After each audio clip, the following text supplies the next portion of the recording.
É É verdade. muito. É isso Os que mesmo, já Daniel. está gravando. Esse making off que fala, né? É o making off, né? Esse making off aqui vai ficar gravado.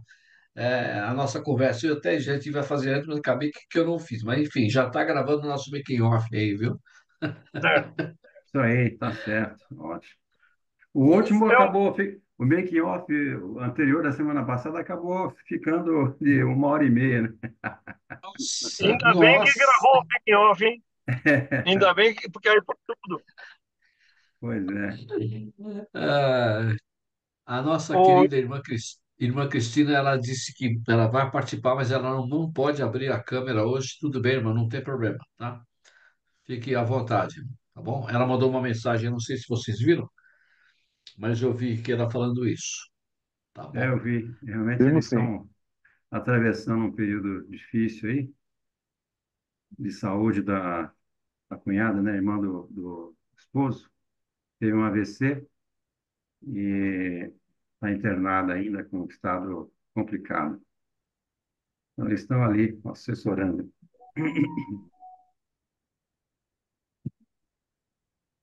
Eu, aproveitando, eu queria falar do meu cunhado também, que está com problema de coração, deve operar essa semana. Se vocês puderem lembrar dele em oração, o nome dele é Vanderlei. A gente está orando pela conversão dele também. Temos falado com ele, estamos orando pela conversão dele também, tá bom? É o Problema de fundamental, né? coração. É. E do Fundamental. Márcio, irmão Elias? O que o irmão conta do Márcio? Márcio, eu falo com ele toda semana. A gente, inclusive, faz um trabalho aí. Nos encontramos toda terça-feira para orarmos por nossa família, né?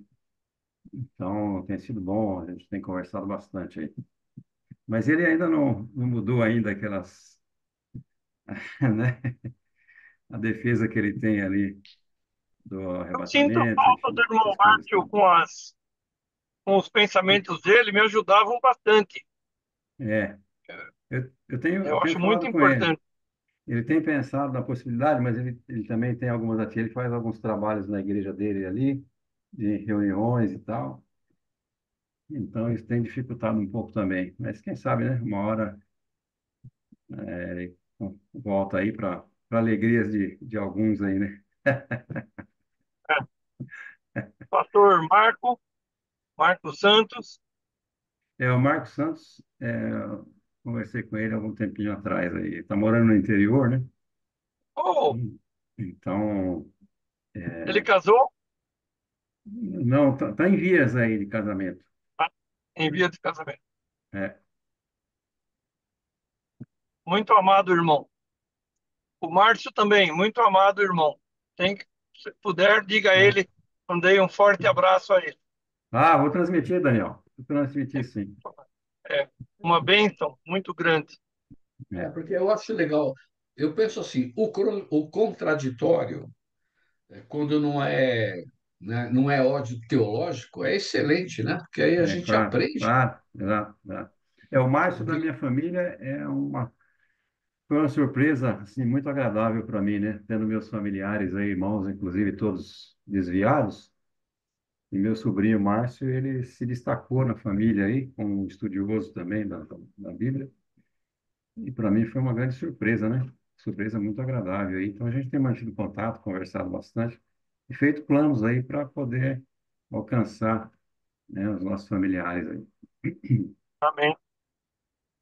muito Amém. bom, muito bom, muito bom. É, eu também tive uma surpresa muito agradável esse final de semana. Um dos meus sobrinhos, né, namorou com uma menina e ela não era crente, né, e já terminaram faz uns 2, 3 meses.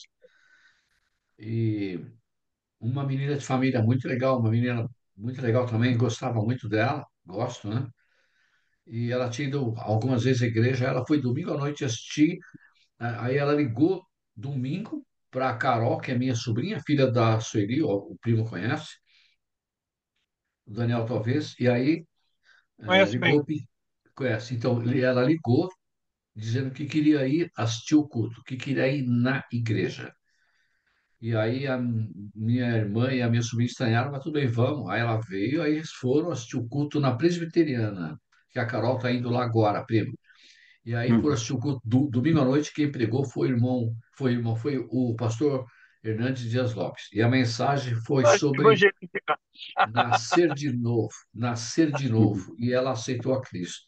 Então, Amém. Amém, assim, Amém. foi uma amém, felicidade muito grande, muito grande. Aí a gente ficou amém. pensando, como é que Deus age, né? Porque a gente sabe que Deus nos escolheu, Ele que nos escolheu, fomos nós que escolheu, Ele nos escolheu. Então ela falou, eu quero ir na igreja hoje. Ligou para, quero ir na igreja hoje. E foi. Hum. E aí chegou lá, acabou se decidindo. Olha que coisa, eu É, fiquei muito feliz cada um mesmo. tem uma história, né? Eu creio É, que, assim, todos nós aqui temos uma história diferente do nosso encontro pessoal com Cristo, né? Isso. Então, nós somos iguais e Gente, cada vamos um pode estudar, contar gente. aí a sua Para de falar experiência bobagem. Vamos estudar. no encontro com o Senhor. Tá bom? antes de nós efetivamente começarmos, eu Ai, Deus amado. Tenha gostaria de misericórdia de nós. dividir aí com os irmãos.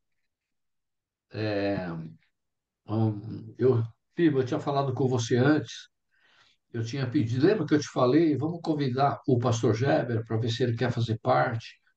Sim. Eu tenho aqui realmente gostaria que o nosso número de pessoas online, presencialmente, aumentasse um pouco mais.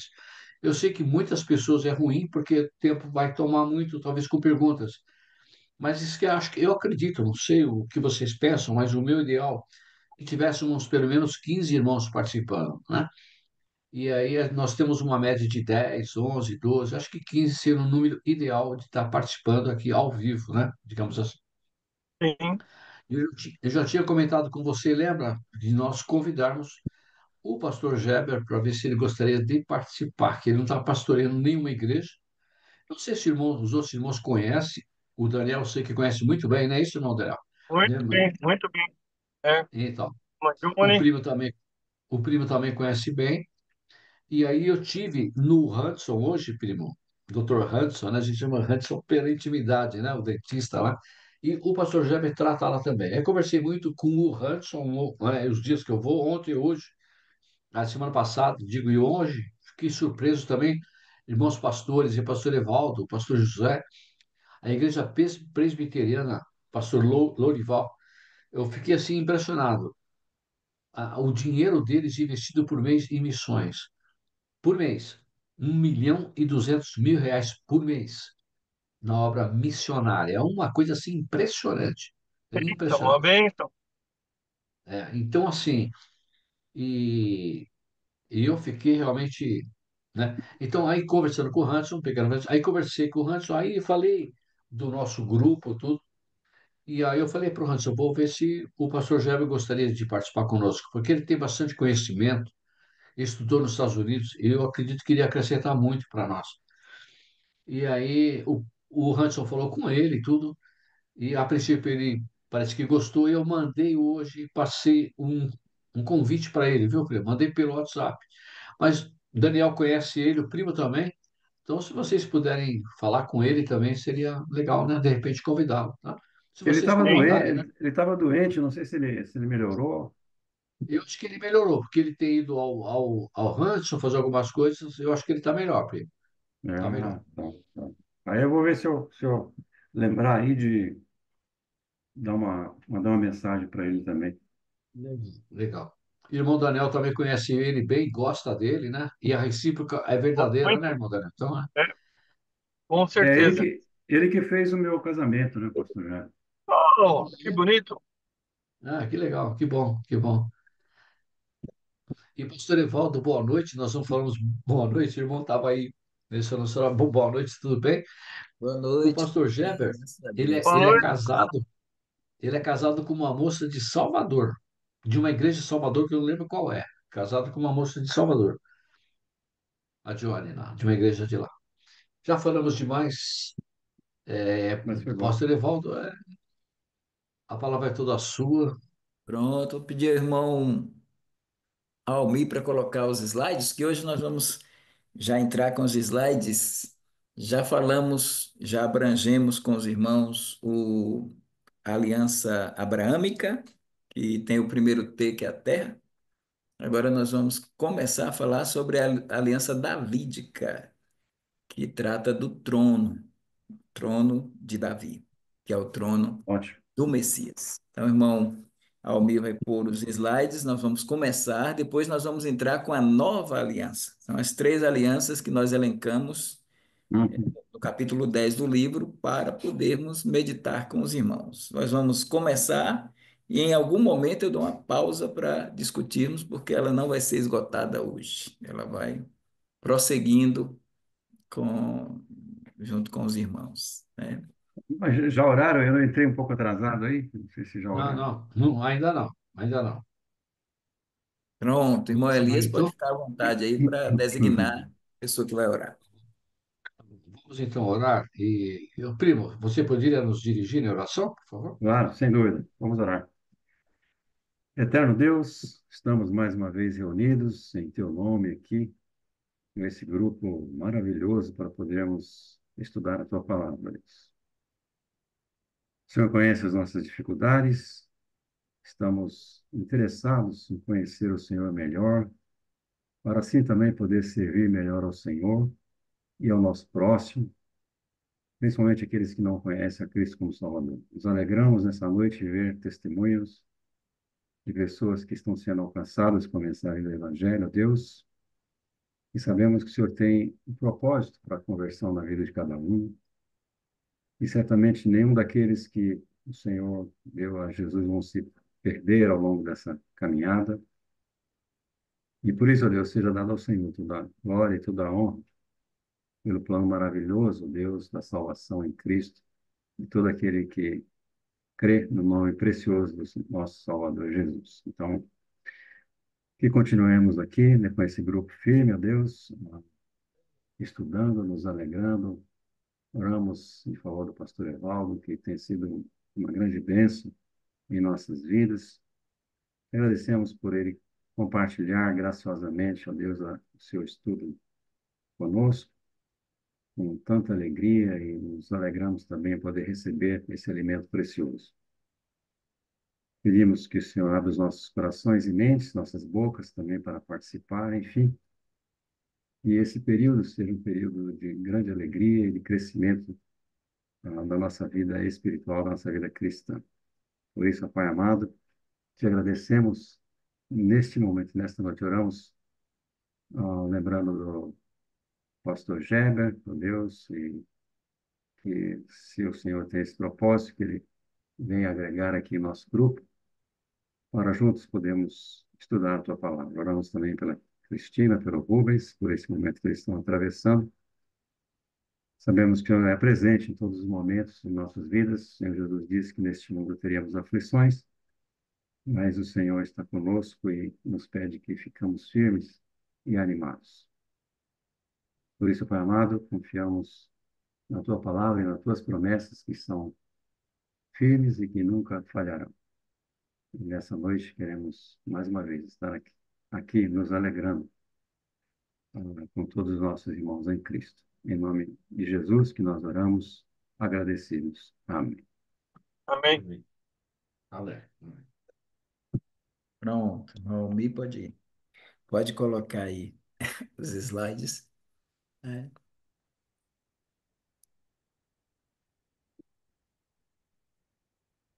Só pode abrir mais Uhum.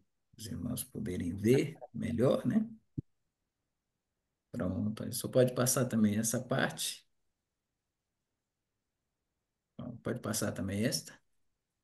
Então, pode voltar. Volta aí um slide anterior. Pronto. Então, a aliança davídica e o reino de Deus. Então, esta aliança ela abrange o trono, enquanto a aliança abraâmica ela enfatiza o descendente e a terra, o descendente, o filho da promessa, que é Cristo, no caso, e a terra. A davídica enfoca três elementos: a casa, o reino e o trono. Lembrando que a casa é o templo, né? Nós, Igreja de Cristo, não temos templo, nós somos o templo, mas a nação de Israel é a nação do templo. Então, no momento estão sem templo, mas virá o templo da tribulação e depois o templo do milênio. E é sobre este templo que nós abrangemos a casa. Claro que Davi queria construir o templo, mas Deus não permitiu por ser um homem de guerra. Então, o sangue estava nas mãos dele, aí ele permitiu que Salomão, que no nome já traz a carga da paz, um homem pacífico, ele pudesse construir o templo. Então, foi o filho de Davi, Salomão, que construiu o primeiro templo. E será o filho de Davi, Jesus Cristo, que construirá o quarto templo. Então, a gente tem esse tripé: a casa, o reino e o trono do Messias. Estes três vocábulos são essenciais nesta aliança. Por isso a gente pode ler em Lucas 1, 32 a 33, e é digno de nota, a gente lê assim o anjo Gabriel, aquele das 70 semanas dadas a Daniel lá no século VI a.C. Aí ele chega lá para Maria e ele diz: Este Cristo será grande e será chamado Filho do Altíssimo. E o Senhor Deus lhe dará o trono de Davi, seu pai, e reinará eternamente na casa de Jacó. E o seu reino não terá fim. Então você vê nessa fala de Gabriel o tripé: trono, casa e reino. Deus trabalhará assim no milênio sobre a terra a inaugurar a aliança futura de Davi. Então, os aliancistas acham que a aliança davídica já está se cumprindo. Os progressivos, dispensacionalistas progressivos, acreditam que a aliança de Davi também já foi inaugurada. Nós não. Nós acreditamos que a aliança davídica ela é ainda escatológica, futura, e será inaugurada no reino milenar, no quiliasmos de Cristo, que é o reino milenar. Pode passar, irmão Almi.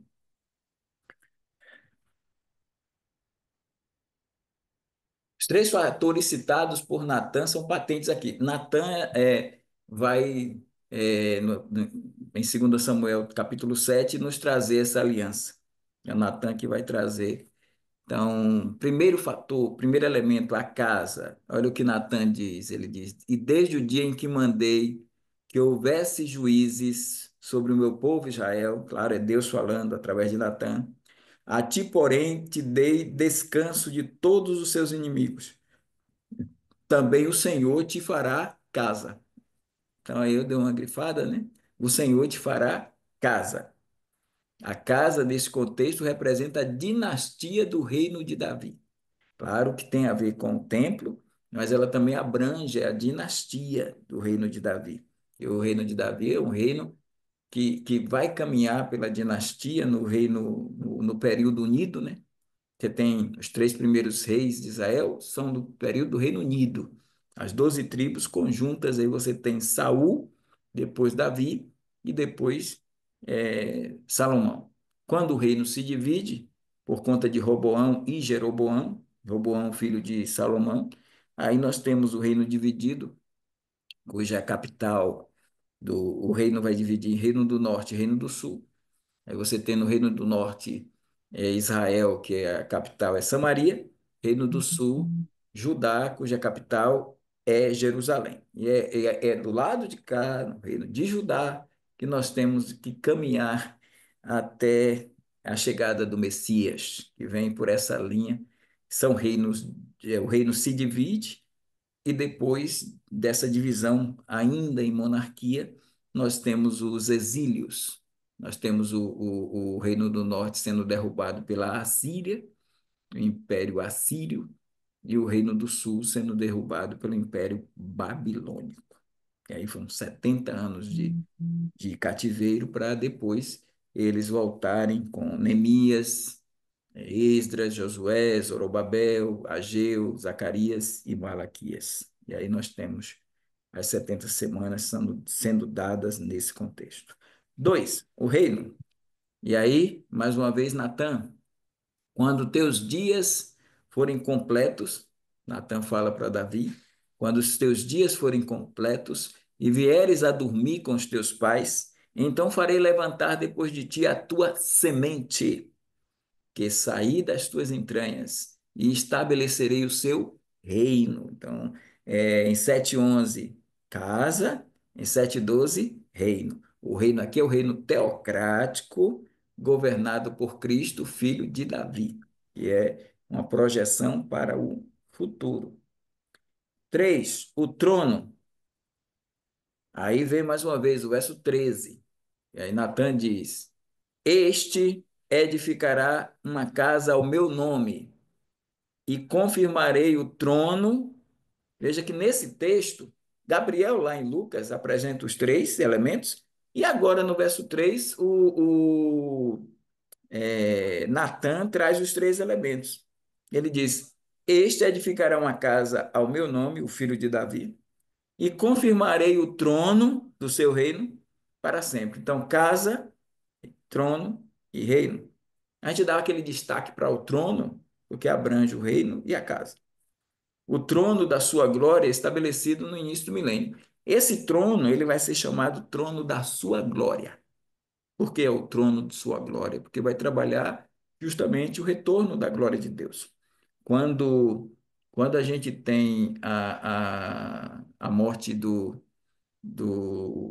Eli, aí a nora dele dá aquele filho, né, dá à luz aquele filho, vem a expressão hebraica, kabod, foi-se a glória do Senhor. E quando a gente vê o Messias na primeira vinda, ele perde a glória. Então, não dava para fazer o milênio na primeira vinda, porque ele diz lá na oração sacerdotal dele, capítulo 17, versos 4 e 5, ele diz: Eu glorifiquei-te na terra, tendo consumado olha, eu glorifiquei-te na terra, tendo consumado a obra que me deste a fazer. E agora glorifica-me tu, ó Pai, com a glória que tinha junto de ti mesmo antes que o mundo existisse.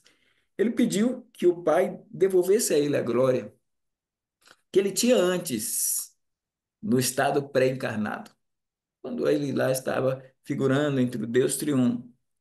Ele perde aquela glória quando se encarna, chamada de kenosis, é o autoesvaziamento. Ele perde a glória e se humilha. Filipenses 2, de 5 até o verso 8.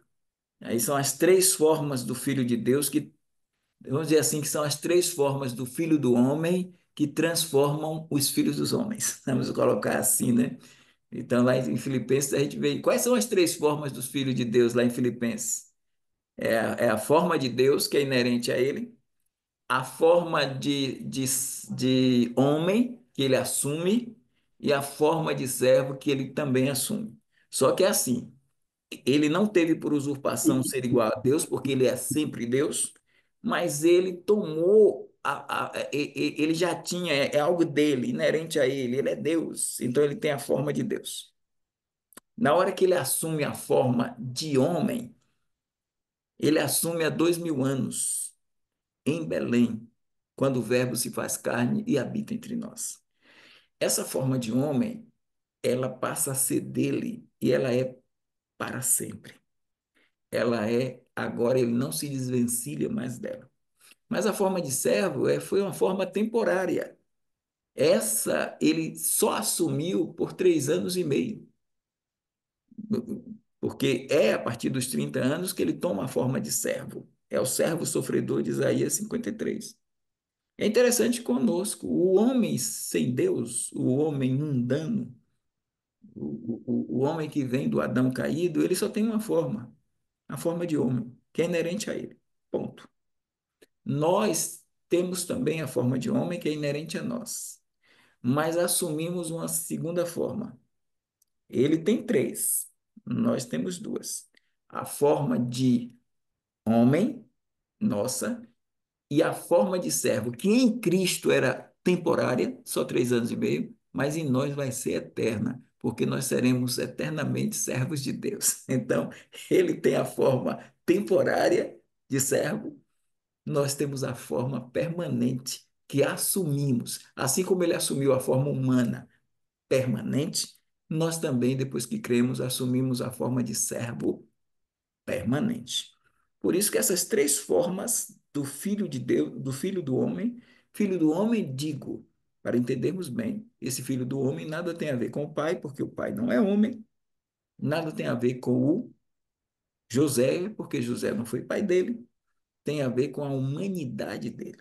Então, por isso, esse homem não é um ser pessoal. Esse homem é uma natureza, a natureza humana, que transformam, a gente usa o transforma, então transforma os filhos dos homens que são os salvos. E aí a gente adquire essa forma número dois, que é a forma de servo.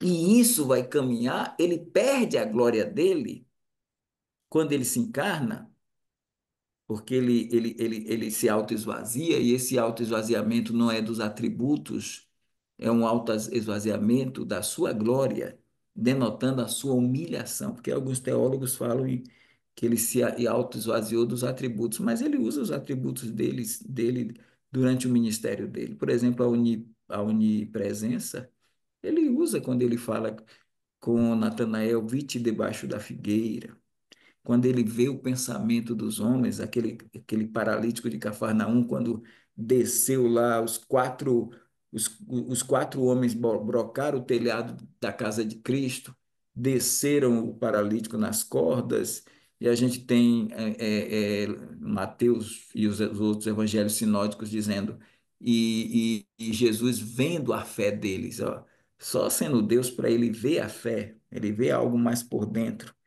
E ele não só vê a fé dos quatro, ele vê também o pensamento incrédulo dos fariseus que estavam ali, porque dizia ele vendo o que eles disseram no coração, blasfemou, porque Jesus disse, filho, perdoados estão os teus pecados.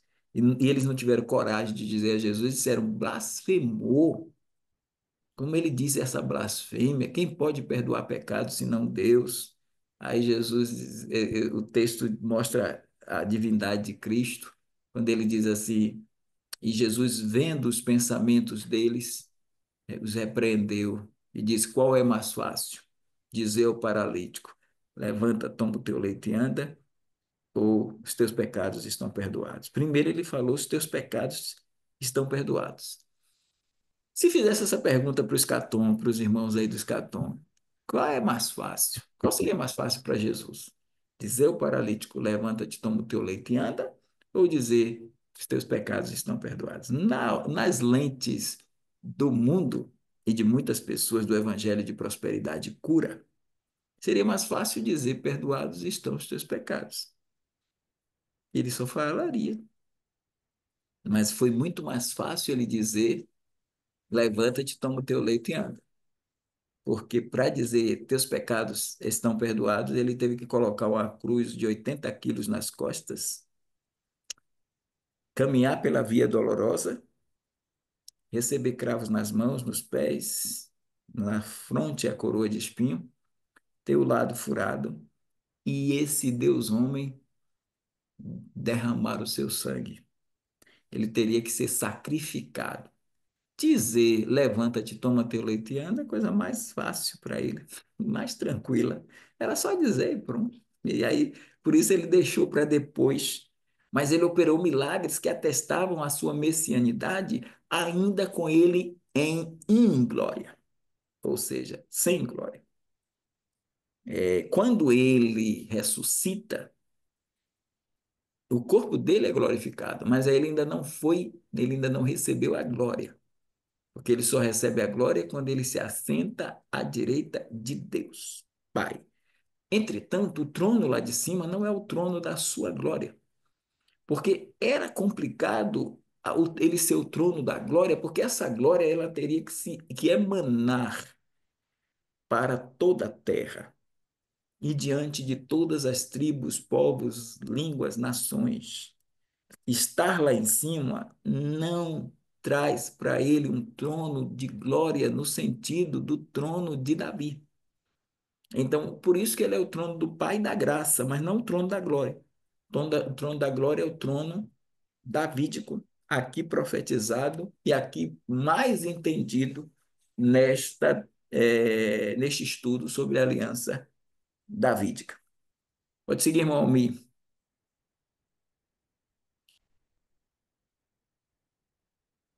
Ao pensarmos na aliança davídica, recorremos ao John Walvoord, que lista 5 promessas relevantes, pontuando o que se cumpre com Salomão e o que virá com Cristo, o filho de Davi. Então a gente vai entender melhor com o Walvoord. Entre as disposições da aliança davídica, então, está o seguinte: primeiro, Davi terá um filho, ainda por nascer, que sucederá e estabelecerá seu reino. Aí a gente olha, esse filho é Salomão, em princípio, né? Mas depois a gente vai ver que Cristo também se adequa aí. Então, esse filho, Salomão, construirá o templo em lugar de Davi. Eu vou, irmão Elias, fechar só esses 5 pontos aqui. Só um minutinho, só, pastor. Não seria uma pergunta, uma colocação, primo? Eu te mandei uma mensagem, porque eu acho que eu cliquei em algum ponto aqui da minha tela e eu não estou vendo o texto bíblico, então eu não sei se está gravando com o texto bíblico. Vocês estão vendo o texto bíblico? Vocês todos? Então eu não consigo ver o texto bíblico, então eu só estou vendo a tela. Não sei se eu cliquei em alguma coisa aqui e eu estou com medo de clicar errado e de repente perder. Eu estou eu vendo o estou, Não slide. pode. eu Hã? estou vendo as imagens aqui do slide, tudo direitinho. Eu estou vendo também, do slide. Então, O eu não slide consigo ver. conforme está no livro, conforme está no livro. Então, Sim. mas eu não estou conseguindo ver. E como a gravação é feita pelo meu notebook, pode ser que não esteja gravando Não, com esses slides, primo. mas não tem Ah, problema não, não tem problema não, porque mesmo que você, Deixou de. se os ah, usuários estão enxergando, vai gravar normal. Vai gravar. será? Vai, Então vai. vamos seguindo. Então, ponto 2. Esse Ok. filho, Salomão, construirá o templo em lugar de Davi. Isso aconteceu, o primeiro templo. 3. O trono do seu reino será estabelecido para sempre. Claro que isso aí a gente já olha para Cristo. O trono não será tomado dele, Salomão, apesar de seus pecados justificarem castigo. Ou seja, ele já sabe o que passou Salomão, a morte dele, as suas 1.000 mulheres, principalmente as mulheres que o levou à idolatria. Mesmo morrendo nesse contexto todo, ainda tem gente aí que sustenta que Salomão se perdeu por causa. Então, é uma visão pentecostal, né? Carismática, que diz que Salomão se perdeu porque morreu lá no meio da idolatria, lá com as mulheres as mulheres dos países conquistados que eram idólatras. Não, não. Salomão é salvo, Salomão é o filho de Davi, assim como Isaac é o filho da promessa e depois se estende a Cristo, o filho da promessa, como um primeiro referente, e Cristo, referente plenior. Do mesmo jeito, Salomão é o primeiro referente como filho de Davi, e Cristo, referente plênio, como o filho de Davi. Então, o trono não foi tomado dele. E quinto, a casa, o trono e o reino de Davi serão firmados para sempre. Vamos passar, irmão Almir, mais uma lâmina de slide aí. A gente, não sei se passou duas. Tenta voltar aí para ver, irmão Almir. Está de acordo com o livro, pastor. Está na sequência E do livro. pode passar.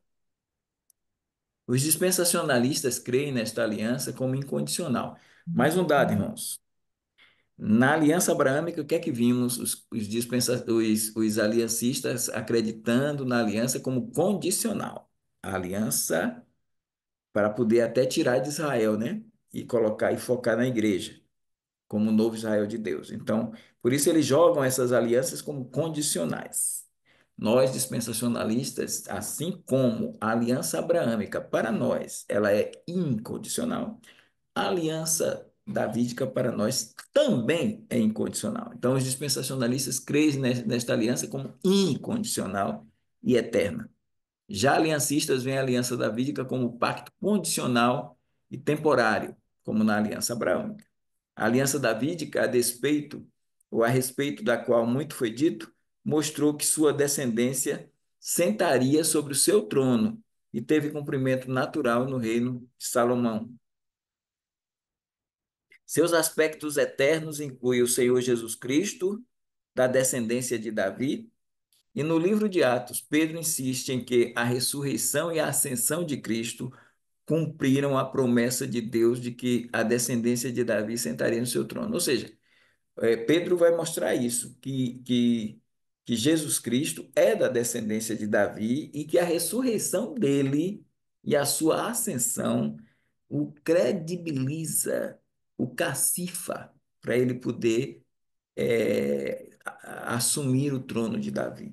Mas o problema é que alguns pegam ali Atos 2 para dizer, Pedro está dizendo aqui que Jesus sentou-se no trono de Davi assim que foi assunto ao céu. Para nós, ele subiu ao trono de Davi para tomar posse do reino, já tomou posse, mas ainda não reinou porque não chegou o tempo, né? Por que insistir, então, no cumprimento literal de uma promessa que as Escrituras comprovam ter um cumprimento espiritual? Aí é Murray que diz, né? Murray diz isso, que por que insistir, então, no cumprimento literal de uma promessa que as Escrituras comprovam ter um cumprimento espiritual? Isso não é verdade. As Escrituras não provam que o cumprimento da aliança davídica é espiritual. Por isso que eles colocam o trono de Davi como espiritual. Mas não é isso que as Escrituras ensinam. O Murray está errado. Pode passar, irmão, mais um aí. O pensamento aliancista é de que Salomão cumpriu a parte literal desta aliança. Então, o que é que eles falam? Eles não, Salomão cumpriu a parte literal. Agora, todo o cumprimento maior é espiritual e ele se cumpre na igreja, espiritualmente. Então, não existe mais cumprimento literal, ou seja, não existe esse negócio de fantasia, dizer que Jesus vem para reinar 1000 anos aqui na Terra. Isso aí não tem base bíblica. Ao contrário do que pensam dispensacionalistas como o Scofield, que se opõe a esta afirmação, recorrendo ao Salmo 89, a enfatizar que a semente desta aliança vai além do seu cumprimento em Salomão na área ou na esfera material. Salmo 89 é tanto uma confirmação como uma exposição da aliança davídica, segundo Samuel 7, de 8 a 16. No versículo 27 se depreende que a aliança propriamente dita vai muito além de Davi e Salomão, o verso 27 do Salmo 89. Porque lá é colocado mais elevado do que os céus, mais elevado do que os reis da terra, só podem se referir ao Emanuel, que ele é mais elevado do que os reis da terra. Aí a gente tem Isaías 7, de 13 a 15, 9, de 6 a 7, e Miqueias 5, versículo 2. Pode passar, irmão Miro. A aliança que o salmista propaga neste salmo não fala de uma sucessão constante no trono de Davi, pois o trono de Davi prevê pois o próprio Davi prevê a queda do seu reino, porque o salmo é de Davi, né? Mas olha o que é que diz: mas tu rejeitaste e aborreceste, tu te indignaste contra o teu ungido, o Cristo, né? O teu ungido. Abominaste o conserto do teu servo. Aí ungido aí é Davi, no caso. Profanaste a sua coroa, lançando-a por terra. Derrubaste todos os seus muros, arruinaste as suas fortificações. Todos os que passam pelo caminho o despojam. Tornou-se o opróbrio dos seus vizinhos. Exaltaste a destra dos seus adversários. Fizeste com que todos os seus inimigos se regozijassem. Embotaste o fio da sua espada e não sustentaste na peleja. Fizeste cessar o seu esplendor e deitaste por terra o seu trono. Abreviaste os dias da sua mocidade, cobriste de vergonha. Davi está falando dele, do reino dele, mas é claro que isso também se estende ao que aconteceu com Cristo, porque ele morreu jovem, né? Ele morreu com 33 anos e meio, então foi abreviado o tempo da mocidade dele, e isso aqui é um contexto da primeira vinda, quando o reino também foi adiado. Pode passar, irmão Almir. Prosseguindo, o salmo é possível ver. Prosseguindo com o Salmo, é possível ver Deus indo de encontro à rebeldia dos judeus. Vemos que a parte condicional da aliança davídica é a não sequência de sua semente ordinária. Se temos algo condicional na aliança davídica, é que não há uma sequência na semente ordinária. Ou seja, a gente tem alguns percalços no caminho em relação à sequência do trono. Se os teus filhos deixarem a minha lei, olha o se condicional, e não andarem nos meus juízos, se profanarem os meus preceitos e não guardarem os meus mandamentos, então visitarei com vara a sua transgressão e a sua iniquidade com açoites, mas não retirarei totalmente dele a minha benignidade, nem faltarei a minha fidelidade. Não quebrarei o meu concerto, não quebrarei a minha aliança, nem alterarei o que saiu dos meus lábios. Pode passar, irmão. Nessa conjuntura, Scofield destaca a parte condicional e incondicional da aliança davídica, mediante as quatro partes que são pontuadas por Davi no próprio Salmo 89. Primeira, a aliança, embora surja da misericórdia do Senhor, está baseada no seu juramento. Está baseada no seu juramento. Dois, o Senhor é glorificado por seu poder e bondade em relação com a aliança. Três, o Senhor responde, versos 19 a 37. Isso, por sua vez, tem duas partes. Ele confirma a aliança no verso 19 a 29, mas adverte que a desobediência na linhagem real de Davi será castigada. Versos 30 a 32. Pode seguir, irmão Almir. E esse castigo começou com a divisão do reino davídico, os irmãos lembram, falamos há pouco. Primeiro livro de Reis, 11, 26 a 40 e 12, 16 a 20. E culminou com os cativeiros. Então, começou com a divisão do reino, culminou com os cativeiros. Babilônico, medopésico. Vou colocar assírio, babilônico, medopésico, grego e romano.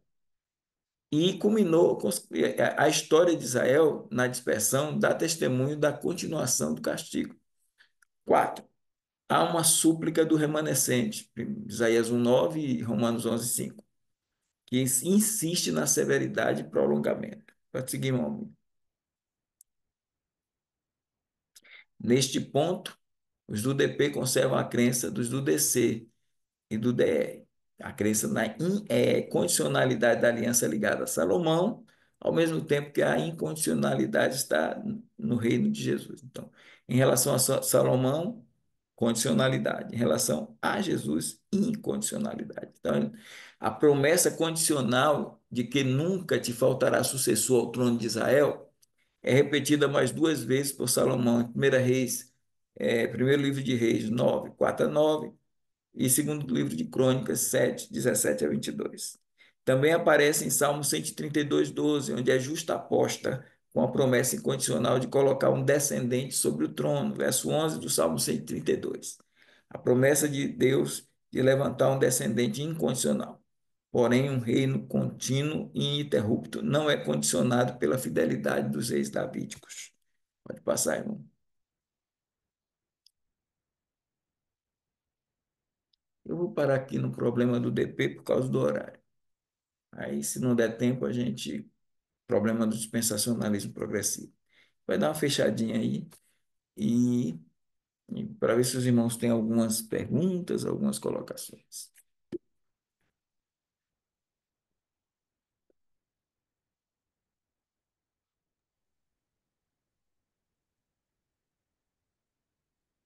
Levon, fique à vontade e só avisar que eu já consegui corrigir aqui a minha falha lá, viu, primo? Então, na outra tela já estava tudo normal, tá? Obrigado. É Pastor só. Lorival, por favor. Ah, Era um problema local seu, então não vai é, interferir na gravação. já corrigi. Pastor Lorival. Pastor Evaldo, quando nós aprendemos sobre milênio e o reino davídico, tudo, ah, nós aprendemos que Davi iria estar reinando com Jesus nesse reino, ou seria o vice-regente imediato. O pastor crê nessa posição, ou acha que não cabe? Essa posição é criticada pelos dispensacionalistas progressivos.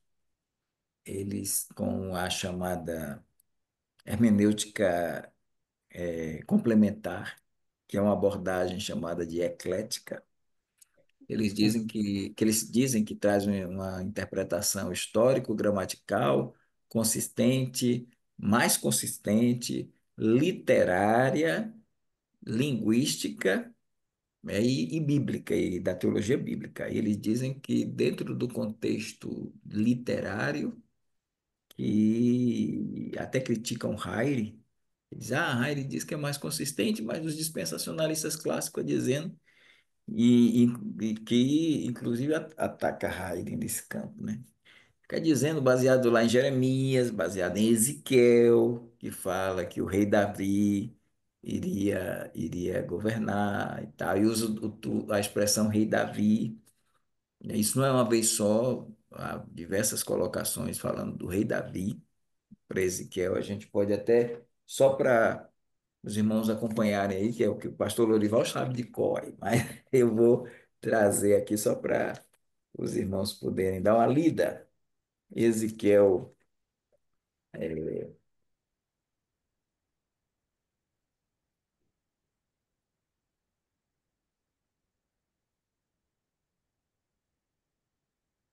34. Tem mais, eu só vou ler aqui Ezequiel 34, 23, 24. Aí no 23 diz: Levantarei sobre elas um só pastor, e ele as apacentará. O meu servo Davi é que há de apacentar. Ele lhe servirá de pastor, e eu, o Senhor, lhe serei por Deus. E o meu servo Davi será príncipe no meio delas. E eu, Senhor,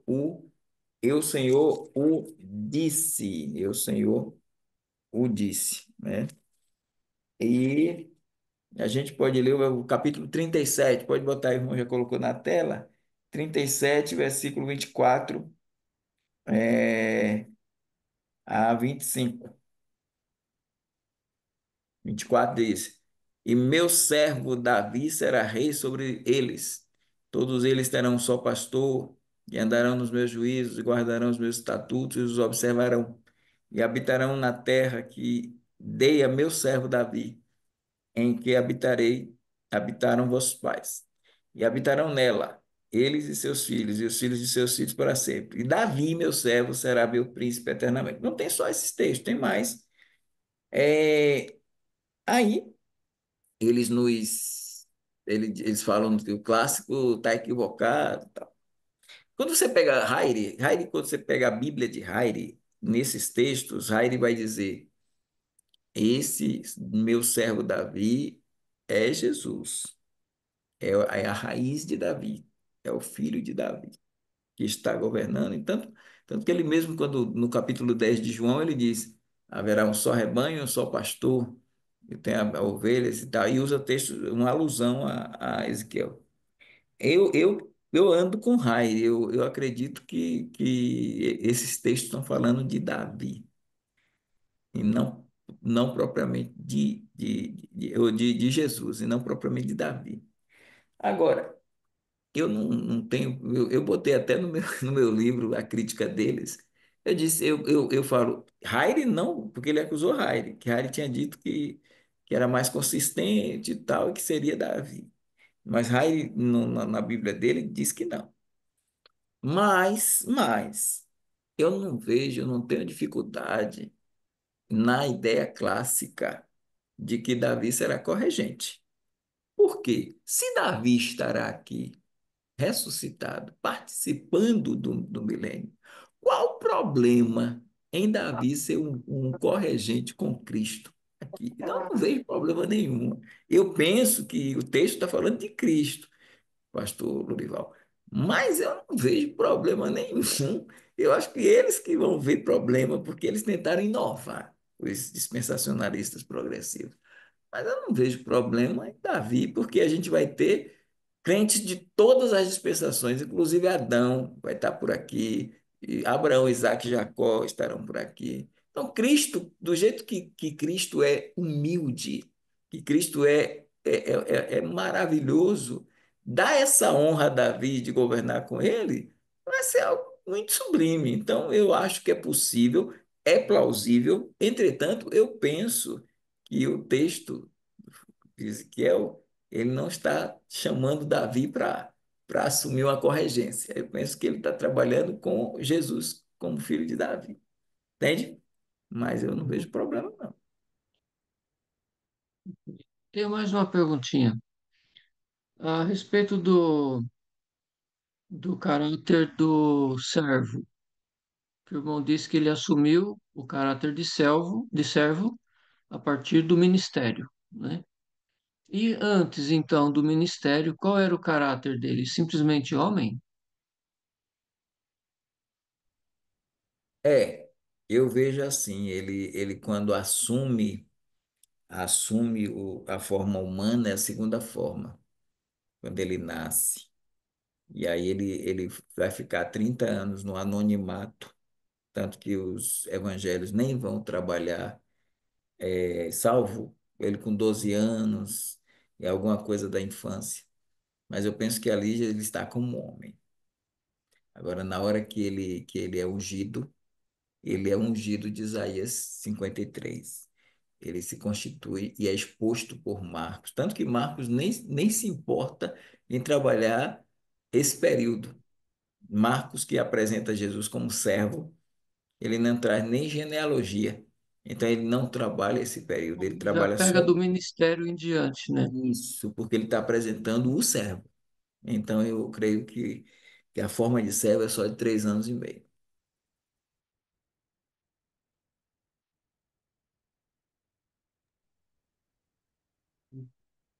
Também tem mais uma última perguntinha. Essa é fácil. No caso de Jesus usar a onipresença dele, isso não é meio perigoso no sentido de Satanás querer acusar de ele estar prevalecendo da sua divindade, visto que o caráter dele é de servo? Porque onipresença é um atributo divino. Sim, nós sabemos que Jesus, a gente tem Jesus sendo 100% homem e 100% Deus. Então, quando ele se humaniza, ele continua sendo Deus homem. Então, assim, Satanás, ele querendo acusar, ele vai acusar as acusações dele vão vir de tudo que é lá. Mas assim, o pastor Lorival e os demais pastores, irmãos, eu não vejo a quenoses anulando atributos de Cristo, como alguns pensam. Eu não vejo Jesus agindo no seu ministério somente na dependência do Espírito Santo. Eu creio nisso, eu creio que Jesus foi ungido pelo Espírito Santo e tal. Mas eu creio que algumas coisas no ministério de Jesus se deram, ocorreram por ele mesmo. Não precisou. Em algum momento, ele utiliza sua divindade, né? Claro que ele enfrenta Satanás como homem, usando o está escrito, está escrito. Ele usou 3 versículos, né? E enfrentou com a palavra. Deixou até Satanás carregá-lo e levá-lo para o pináculo do templo, transportá-lo. Ele deixou, eu digo, ele se deixou levar para Satanás no colo, né? E pegou e botou em um lugar e tal, e enfrentou como homem. Mas quando Jesus ele diz, eu vi-te debaixo da figueira, eu não creio que ali foi pelo Espírito Santo. E até alguns milagres de Cristo, eu não creio que foram. Porque se a gente olhar assim, os apóstolos também operaram os milagres pelo Espírito Santo. Então, qual seria a diferença dos apóstolos operando milagres pelo Espírito Santo de Cristo? Só usar o nome de Cristo? Então, assim, eu acho que Cristo tem um pouco a mais aí. Em algum momento, ele opera pelo seu poder, por ele ser Deus mesmo. Então, quando ele conhece os pensamentos dos homens, Isso é uma atitude nós não podemos penetrar nisso, porque nós somos homens.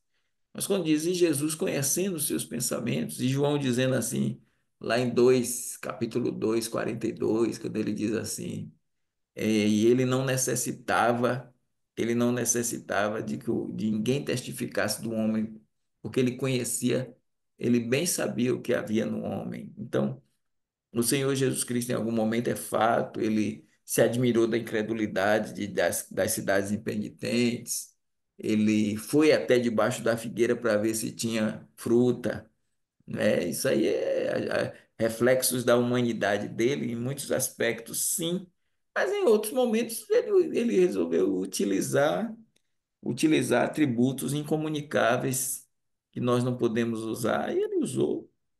E assim, a gente tem momentos em que ele utiliza sua onipotência, sua onisciência e até a sua onipresença, porque ele diz em João 3,13, ele diz assim: ninguém subiu ao céu, senão o que desceu do céu, o Filho do homem que está no céu, e ele estava na terra. Ele diz: o Filho do homem que está no céu. Ou seja, ao mesmo tempo que ele estava na terra, isso para mim faz com que caia por terra a ideia de que quando ele se esvaziou, ele se limitou de usar os seus atributos incomunicáveis. Eu penso mais que ele se esvaziou da sua glória e expressou a sua humilhação. Eu estou mais nessa linha do que no outro. O senhor disse que era fácil a Só uma, pergunta, mas eu tive que me desdobrar aqui para responder. só mais uma colocaçãozinha, não, talvez mais uma reflexão, né? Ah, Jesus, ele não era pecador, então ele não tinha o pecado nele. Obviamente que isso dá à humanidade de Jesus uma tremenda de uma vantagem sobre o restante dos homens, né?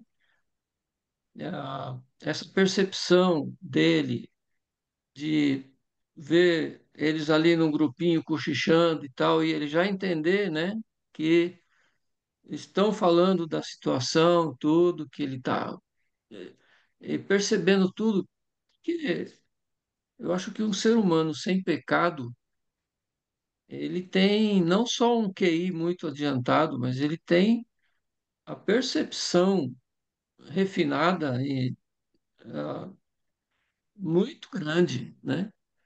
Então eu creio que Jesus tinha essa vantagem e mais a operação do Espírito Santo nele, até o episódio lá da acusação, né, de ele fazer os milagres por Beelzebub e tal. Então eu acho que essa é uma evidência muito forte da ação do Espírito Santo direta nele, acrescentado da virtude de não ter pecado, o que fazia dele um homem extraordinário, humanamente falando, que nenhum de nós pode experimentar isso ainda, mas que eu acho que é de um nível muito elevado, né?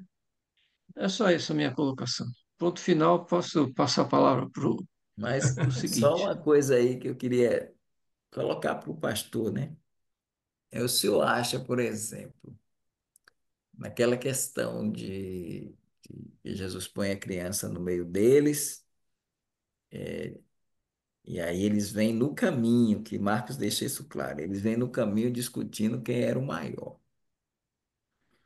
E aí, quando eles chegam, eles vêm no caminho. Quando eles chegam na casa onde Jesus estava, aí Jesus diz assim: o que é que vocês estavam discutindo pelo caminho?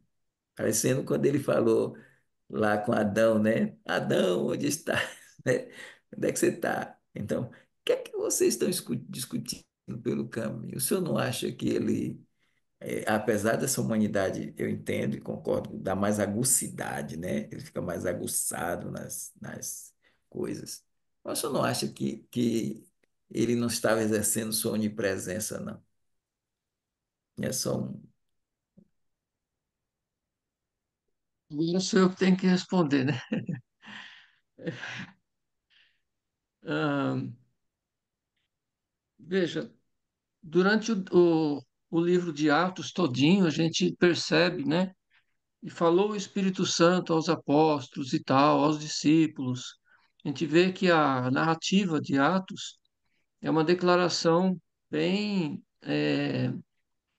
bem definida nesse aspecto. Era o Espírito Santo que estava agindo nos discípulos, né? Que depois se tornaram apóstolos e tal.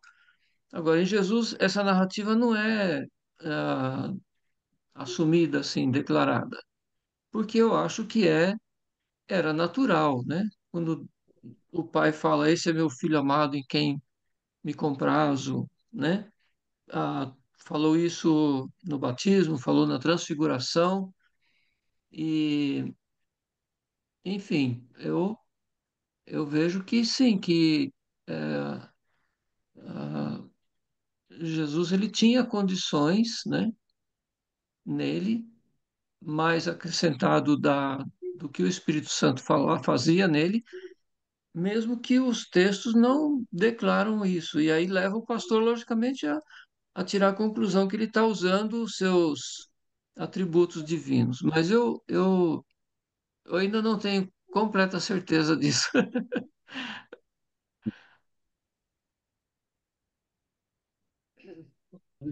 Antes do primo, vamos dar boa noite, pastor Dilson, que ele chegou aí enquanto nós vamos. Bem-vindo, pastor Dilson. Bom vê-lo, sempre bom vê-lo, viu? Ah, Obrigado, irmãos. Boa noite. então, o pastor Lorival, primo, já deixo você perguntar, primo. Falou uma coisa e eu fiquei pensando aqui, uma coisa que eu não tinha pensado aqui, mas em cima do que foi dito, é, o ministério começa aos 30 anos, certo, pastor Evaldo? Óbvio. Antes disso, aí Jesus, eu me lembro bem, né? Lembramos bem que ele disse: não é chegada a minha hora, né? Aí ele começa fazendo aquele milagre. Então, esse período antes, mesmo sendo Deus e tomando a forma de homem, estou aqui pensando, estou perdido nos meus pensamentos. É, ele ficou homem não querendo ser Deus ainda. Eu fico pensando que é alguma coisa nesse sentido. Não sei se eu estou falando uma besteira muito grande, eu não sei, porque ele era um homem, podia ser Deus a partir da hora dele que chegasse, mas antes disso, ele não estava exercendo o seu poder divino, estava só usando a natureza humana, sem pecar, obviamente. Estou falando sem sentido, pastor Evaldo, ou alguma coisa que eu falei procede? Desculpa, primo, cortar sua vez.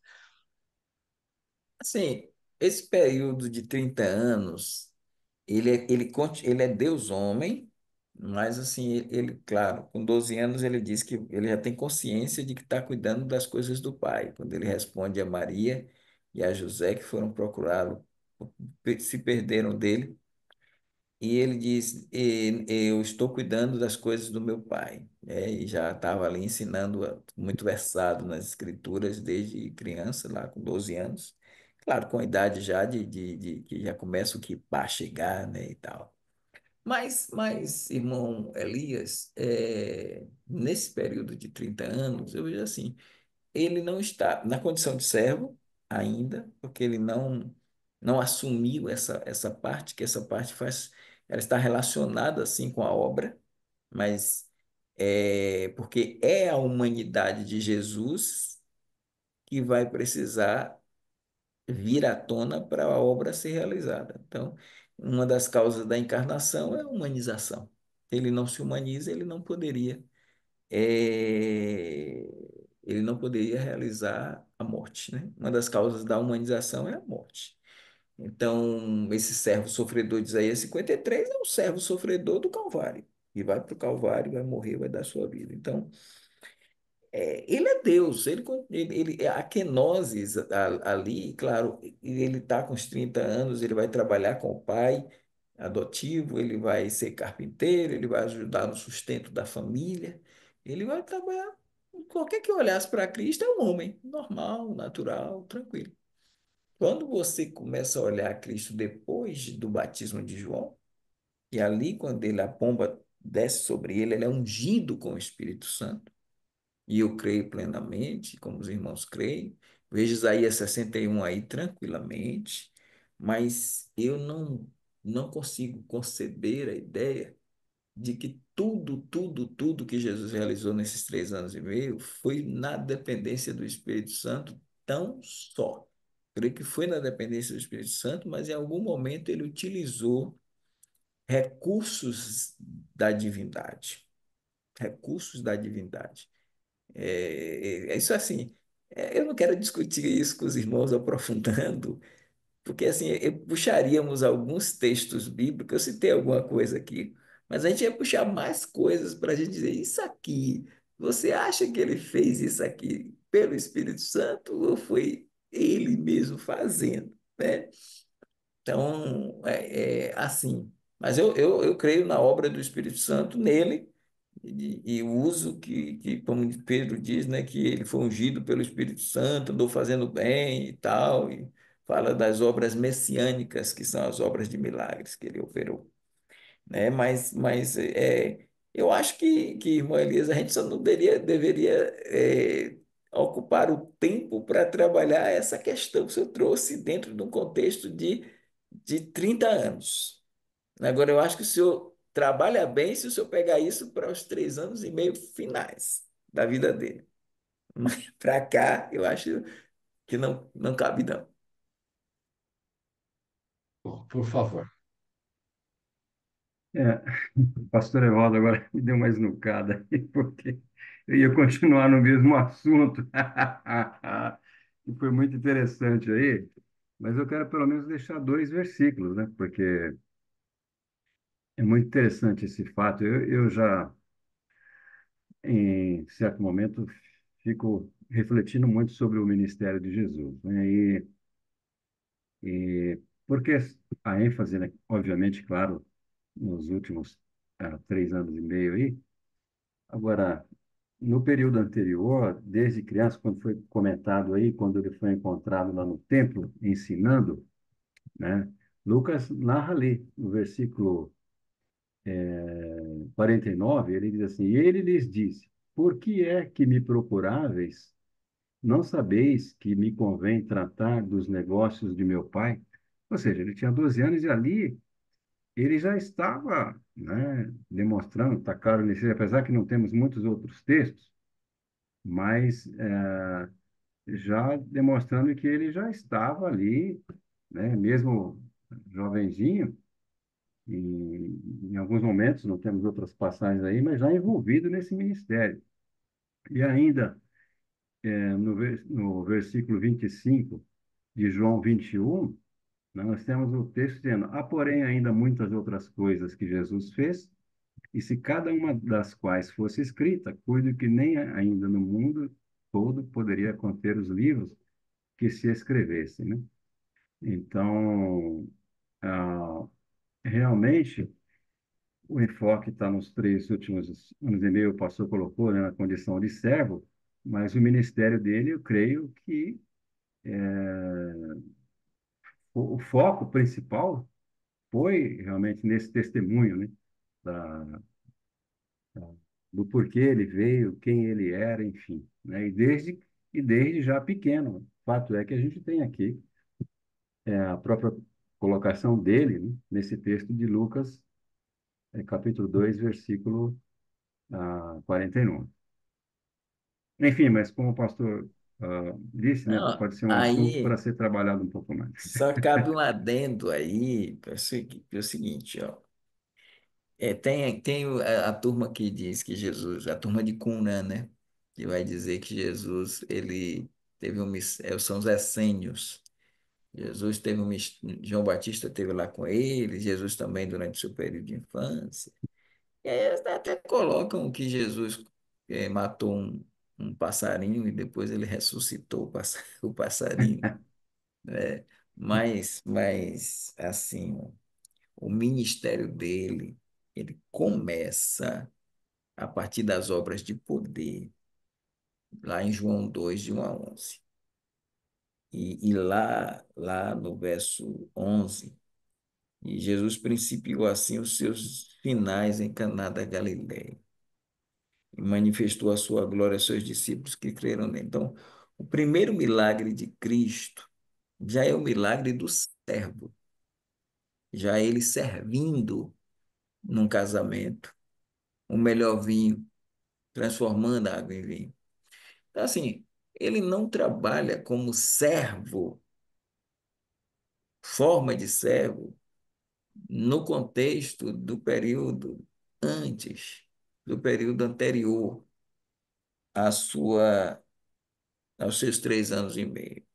O senhor trouxe esse texto e o do capítulo 12. Claro, ele está falando de cuidar dos negócios do pai, mas isso aí tem a ver com a conscientização de que ele vai para a sinagoga, ele está ensinando, mas ali ele não está assumindo a função de servo.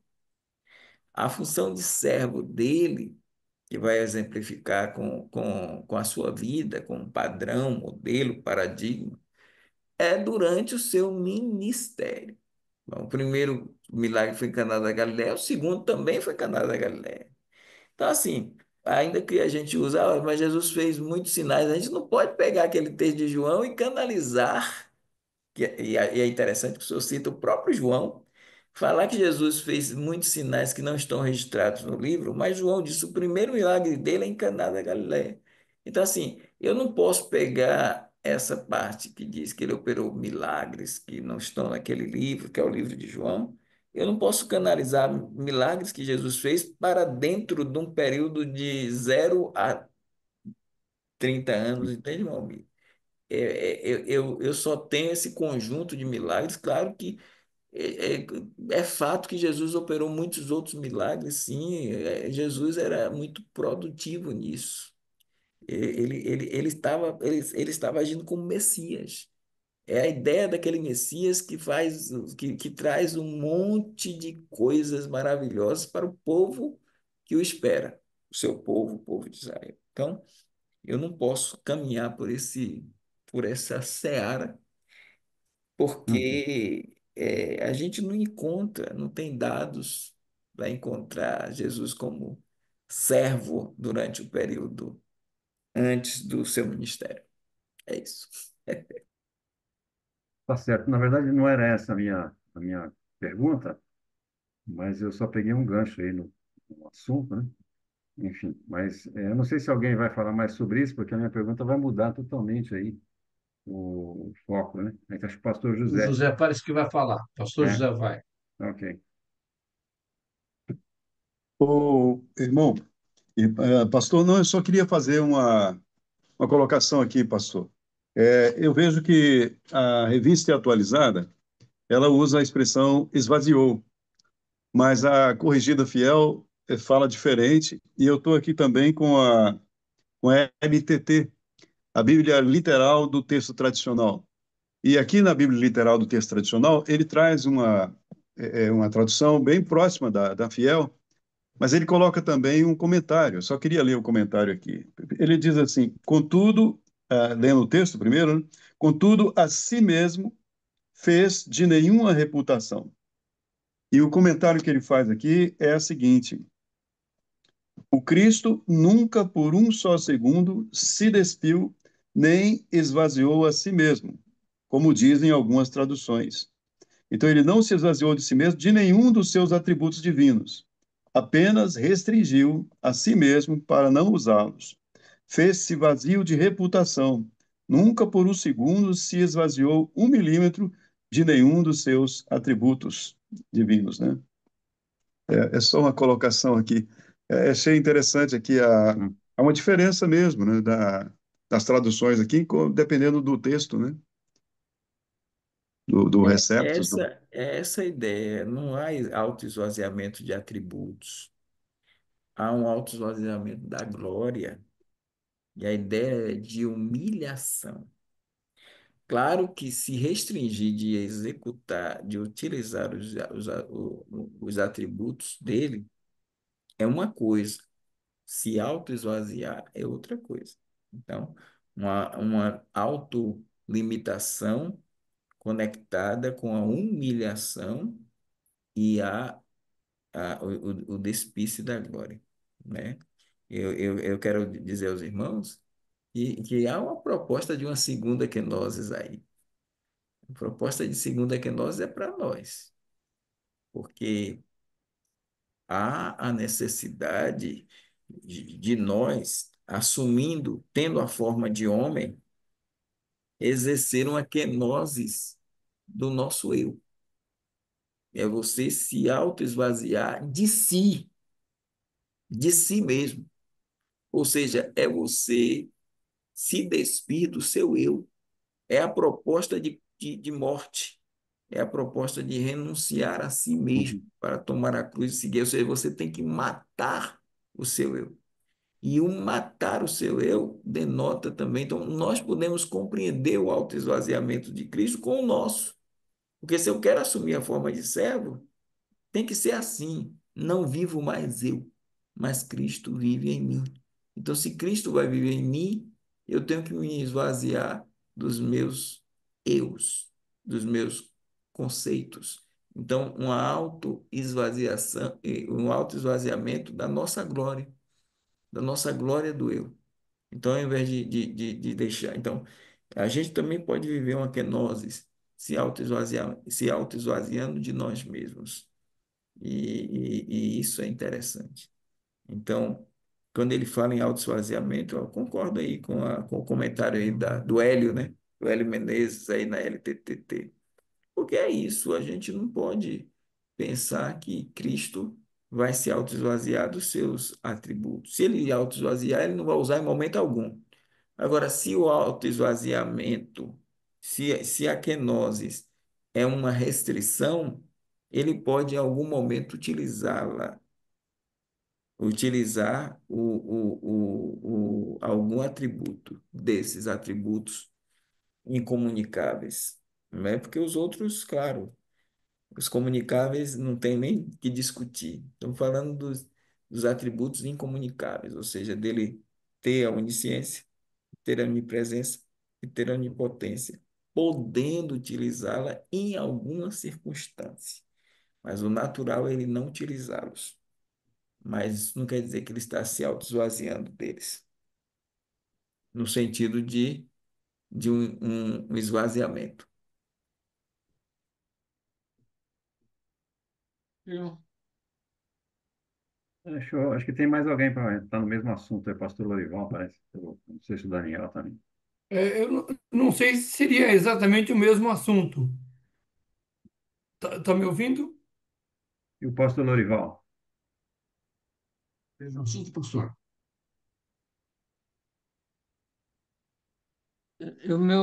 Meu assunto é outro, é fora do assunto aqui. É sobre Um minutinho só. sobre os judeus etíopes, que ultimamente tem se falado muito sobre um material que eles estão divulgando, que tem informações sobre Jesus, especialmente da ressurreição, né? Então, mas eu posso deixar para depois. Um minutinho só, então. Irmão Daniel, já que o primo falou, né, primo? Falou, primo? Fechou, primo? Não, a minha pergunta eu não fiz ainda, mas pode ser o Daniel. Daniel, pode seguir, depois, Quer se sobrar fazer, tempo, eu irmão Miro? falo. Fique à vontade. Não, Daniel, pode seguir, Daniel. Tudo que o pastor falou está certo ali dentro do sermão de Pedro também, nós vamos ver em Atos capítulo 2, né? Todo esse parecer, né? Israelitas, né? Jesus de Nazaré, aprovado por Deus, né? Com milagres, maravilhas e sinais, né? Esse homem foi entregue conforme o propósito, né? Para ser o servo. E vocês o crucificaram, né? Mas Deus o ressuscitou, libertando da morte, né? Depois ele fala, né, em Atos 3:13, o Deus de Abraão, de Isaac e de Jacó, o Deus de nossos pais, glorificou o seu servo Jesus, a quem vós entregaram, né? Então, são dois textos aí bastante evidentes, de acordo com a kenosis, com que o pastor já nos explicou. Até gostei demais da explicação, eu estava no carro, mas estava muito bom mesmo. O estudo foi maravilhoso. Eu só colocaria essa questão que Pedro ele vai falar da rejeição de Israel. nessa questão de Filipenses capítulo 2, eu tenho eu tenho não, eu gostaria de ter um pouco mais de visão sobre, com tudo isso, a própria rejeição de grande parte de Israel, principalmente dos líderes, né? E a segunda questão, pode ser deixada para depois também, é sobre aqueles que ainda entendem que Israel, a igreja, é o Israel de Deus, que faz toda essa confusão com a aliança davídica. Se o pastor puder fazer a gentileza de explicar um pouco melhor, eu ficaria muito contente. Se for para depois também, não tem problema, pastor. Só queria que o senhor melhorasse a pergunta primeira. Veja aí. Como é que o senhor. É, Pedro, no sermão que ele vai fazer, ele fala exatamente de tudo que o pastor falou em Atos capítulo 2. Depois ele retoma em Atos capítulo 3, quando ele fala de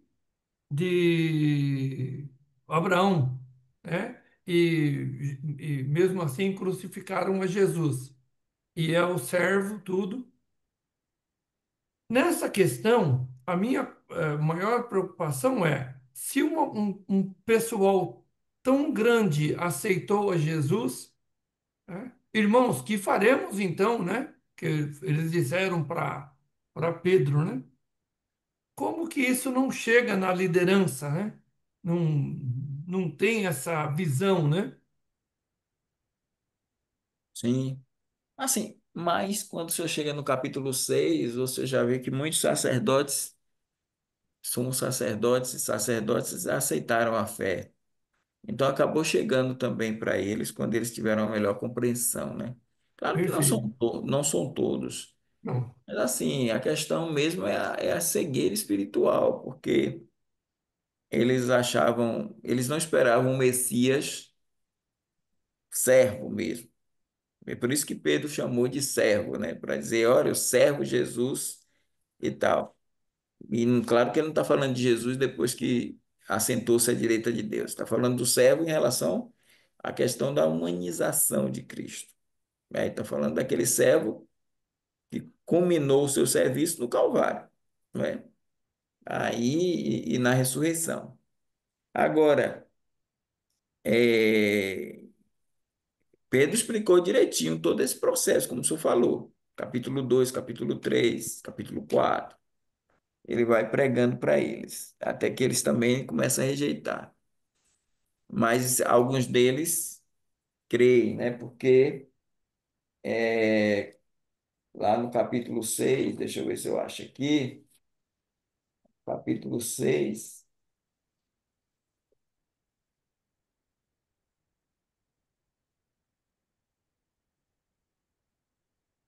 Hum. verso de número 7, Atos 6, 7. E crescia a palavra de Deus, e em Jerusalém se multiplicava muito o número dos discípulos. E olha, irmão Daniel, e grande parte dos sacerdotes obedecia à fé. Você já vê que o senhor falou dos grandes, que são esses, né? Aí vai dizer aí que grande parte dos sacerdotes obedecia à fé. Então, a gente já tem isso aí encaminhado. tá. Com relação à segunda pergunta, o aliancismo, o problema do aliancismo é justamente condicionar as duas alianças, as três, para que Israel não tenha chance, para que as promessas migrem para a igreja, migrem para a igreja.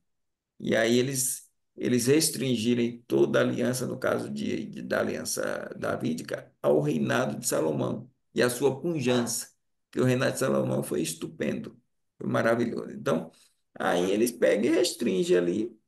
A partir daí não tem mais a materialização do trono, da casa, do reino. Essa é a questão. Então, isso faz parte do esquema. Eles têm um sistema ou um esquema que puxa o pactualismo para dentro da Bíblia, ou a Bíblia para dentro, melhor dizendo, do pactualismo. Espiritualismo. Por Tá. conta disso, eles creem assim e a gente está tentando mostrar que esse tipo de crença não é adequado, porque o ideal é que nosso sistema, nosso esquema se encaixe na Bíblia, e não a Bíblia se encaixe no nosso sistema, no nosso esquema. Perfeito. É isso. Obrigado, pastor. Muito obrigado. Diga. O primo, e temos o primo e o pastor Lorival. Aí o primo, você está Já antes, são mas 20, já são 22 e 28. Eu não sei se poderíamos avançar tanto, mas verdade, verdade. Agora que eu vi, verdade. E a pergunta do pastor Lorival parece que é um pouco mais parruda, né, pastor Lorival? Mais pesada. Não? a minha até o pastor Evaldo pode responder na próxima aula, está dentro do que foi dito aqui, é O sobre senhor o pode quilia, perguntar, é o senhor sobre pode, o quiliasmo, o né? senhor pode perguntar que eu vou tentar ser sintético. Então, é sobre o quiliasmo que você falou lá, ali, até no livro lá é dito, né? Que aqueles que, os aliancistas que creem que a igreja é o Israel de Deus, foi colocado aqui, e que parece-me que que isso seria aceitável se fosse considerado como a doutrina do quiliasmo. Eu gostaria que o pastor só explicasse um pouquinho mais a respeito desse quiliasmo. A gente tem aprendido muita palavra nova aqui no grupo, né? Coisas que a gente nunca tinha ouvido falar, eu mesmo nunca tinha ouvido falar nisso. Então, achei interessante, fui pesquisar um pouquinho a respeito, mas gostaria de ouvir do pastor a respeito desse. A palavra kliasmos, ela é grega. É a palavra utilizada para o milênio. Porque a palavra milênio é latina. Como tanto o Antigo Testamento, que foi escrito em hebraico e aramaico, quanto o Novo, que foi escrito em grego, ele não vai utilizar palavras latinas. É como a gente dizer inferno, não tem na Bíblia. A palavra que tem na Bíblia é Geena, Sheol, Hades. Então, a palavra milênio, que é o que a gente crê no milênio de Cristo, é só que o milênio é uma palavra que vem do latim. Aí, por isso, a gente encaixa, quando a gente quer falar da doutrina, a gente chama de quiliasmos, que é a palavra utilizada lá em Apocalipse 6 vezes. Quando se fala em 1000 anos, é quiliasmos, 1000 anos, que para a gente 1000 anos é milênio, entende? E lá é quiliasmos, porque tem e amarrou Satanás por 1000 anos. E as nações não puderam, não, e aí vai fazer algumas colocações, como bem-aventurados, mortos, que fazem parte da primeira ressurreição, reinarão com Cristo 1000 anos. Então, essas Um, expressões, 1000 anos, 1000 anos, 1000 anos, é quiliasmos. um E é, quilo de ano. hã? Certo, está relacionado com o milênio, tá? O foco no milênio. Isso, o foco do milênio. Como o milênio não é uma palavra a- que temos no Novo Certo, Testamento, entendi. na ideia do reino, então a gente usa aquele asmos, que é a palavra. Mas é isso aí. Que procede de Perfeito, quilo, né, obrigado. pastor? Procede do quilo. Um quilo, 1000. A Mil terceira. gramas. Muito Ok, bom. obrigado, pastor. Pô. É, então temos só. O Daniel já perguntou, então tem só a pergunta do pastor Lorival. Talvez fosse melhor deixar para o próximo, né? Hein, pastor? Pode ser, pastor Lorival? Porque Pode eu ser. achei a pergunta interessante e a gente vai querer. Eu só queria que ele fizesse a pergunta, porque aí eu vou analisar melhor o que ele quer perguntar, né? Então ele pergunta e eu não respondo. A pergunta é muito simples. O pastor, como um acadêmico aí, um homem bem informado e tudo, né? ah, Acha que nós podemos dar crédito a essa informação, porque eles dizem que os judeus etíopes, eles foram tirados de Israel antes que os romanos conseguissem influenciar na parte literária judaica, né? Então, a alegação é que eles têm informações que nós não temos na Bíblia meramente, especialmente sobre o que Jesus fez na ressurreição, que foram muitas coisas que, segundo eles têm essas informações, mas nós não temos, porque os romanos tolhiram, né, a liberdade de informação. Mas como os etíopes foram tirados antes, os romanos não conseguiram destruir deles o material que eles tinham. É só isso. É. Aí é preciso analisar direitinho, né? Deixa para a semana que vem. Isso. Vamos Só, deixar só para a assim, semana que vem. só que eu vou colocar para o irmão Elias e para o irmão Almi e os demais. Seria interessante o pastor Lorival enviar as fontes para o senhor. É. Agora, é uma coisa que eu queria colocar para os irmãos. Terça-feira que vem, eu estarei a partir das 6h30, sendo condecorado lá, aqui no Teatro Margarida Ribeiro, como membro honorário da Academia Metropolitana de Letras e Artes da cidade e da região baiana. Aí vamos ter muitas pessoas até de fora do país que vão também ser condecoradas, alguns vão receber medalha, então essas coisas todas. Muito bom. Não vai ter, não vai, é mais uma academia, então eu vou estar por lá e eu não terei condições de chegar aqui 9 horas. Eu não estarei na igreja colocando alguém, porque não deu nem para convidar o pessoal da igreja, porque só tem espaço para minha esposa e minha menina. Só tem cada membro, só tem direito a 2 convidados. Então eu não vou, é mais distante daqui o teatro. Aí eu não vou poder estar com vocês na terça-feira que vem por causa de estar ingressando nessa academia, entendeu? Aí, se o pastor Lorival, a sugestão bom, minha irmã Elias, quiser trazer mais algumas questões sobre essa visão, até pontuar aí e compartilhar e discutir com os irmãos, eu vou assistir a live e vou analisar também sobre esses judeus etíopes. Não sei se, ou então o irmão Elias e o irmão Mi pode pensar em outras possibilidades. A gente foi pensando, mas provavelmente vamos seguir nessa linha. Se o pastor Lorival tiver disponibilidade, podemos seguir nessa linha e acrescentar mais algum assunto na semana que vem. E aí depois, na outra semana, aí o pastor Evaldo volta, sem problema. Certo, primo? Podemos conversar aí depois, né? E ver como é que faz. Sim, sem Perfeito. dúvida. Conversamos depois. Maravilha. Pastor Evaldo, muito obrigado. Pastor Lorival, obrigado. Pastor José, pastor Dilson, irmão Daniel, Parabéns aí, primo. pastor Evaldo. Deus abençoe.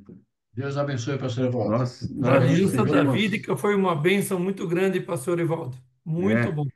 e E nós parabéns, ficamos parabéns pela recebimento lá da Condecoração. isso, condecoração. Muito bonito. Deus abençoe muito. é, ficamos Amém. felizes em ter em nosso grupo um homem honrado como pastor. Ah, E nos alegramos muito com isso. os Amém. cartões, os pastores e os irmãos dos cartões são responsáveis por isso. Ah, A, a quem gente somos tem, nós? a Para gente quem tem Vamos que somos usar. nós? a gente tem que dividir essa glória com vocês. Ah, É, pastor. Pastor Mérito. Dilson, pastor Lorival, A pastor quem honra, honra, pastor. Receba Exato. e os irmãos aí, com pastor graça. Sérgio Soares, pastor isso Ulissi, mesmo, pastor irmã José. Cristina, irmão Daniel, essa turma, toda a turma aí, eu reputo também aos irmãos aí, viu? Dividindo e Que, compartilhando a honra. que lindo. Bom, eu faço minhas palavras do pastor José. Quem honra, honra. O pastor Lorival pode hoje nos despede com uma oração. Pode ser, pastor, por favor? Hum.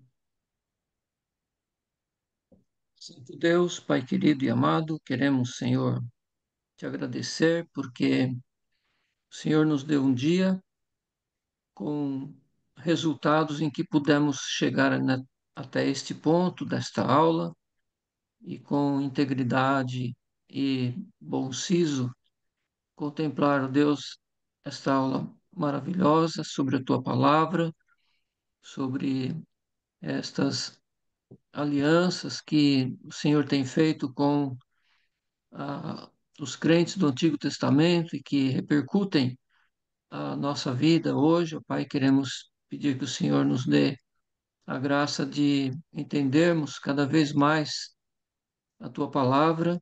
Obrigado pela pessoa do pastor Evaldo, que o Senhor tem usado para nos esclarecer muitos pontos e nos ajudar também a crescer nesse entendimento.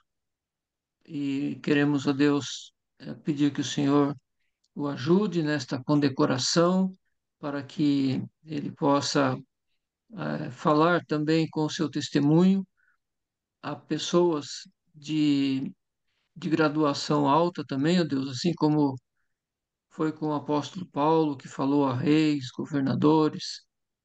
Então, o Senhor também tem usado homens e como o pastor Evaldo para alcançar ah, outros níveis da nossa sociedade. Te louvamos por isso e pedimos que o Senhor seja com ele Amém. neste evento e ajudando ele, ó Deus, a ser sal ali, ser luz Amém. Sim, Senhor. e como pode haver outros também que o Senhor use para a tua glória.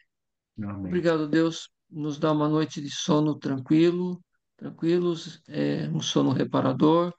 Nos Amém. prepara para o dia de amanhã, ó Deus, para que possamos continuar servindo ao Senhor, como Jesus nos ensinou, com o seu exemplo, e para que possamos continuar a sua obra que ele nos incumbiu aqui neste mundo. Sim. E usa, ó Deus, esse conhecimento que o Senhor está nos concedendo para sermos uma bênção na vida do teu povo, daqueles que reunimos, aqueles que congregamos, fazemos parte, incluindo da nossa família. Sim. Nós pedimos as tuas bênçãos preciosas, no precioso nome do Senhor Jesus, nosso Salvador. Amém. Amém. Amém. Amém. Amém. Amém. Amém. Boa noite, Deus irmãos. abençoe, irmãos. Muito Boa Boa noite. obrigado. noite. Parabéns Boa para noite, Amém. todos meus os irmãos. irmãos. Abraço a todos. Obrigado, Abraço, irmão. Deus Obrigado. Uma boa abençoe. noite. Foi Abençoe. uma excelente comunhão hoje à noite. Um abraço a Amém. todos. Boa semana. Amém. Parabéns, Amém. pastor Evaldo. Deus Obrigado. abençoe, Parabéns, viu? pastor Continue Abençoe, Evaldo. abençoando. pastor Deus Evaldo. abençoe Obrigado, muito bem. irmãos. Obrigado. Deus abençoe. Amém. Boa noite. Boa noite a todos. Boa noite.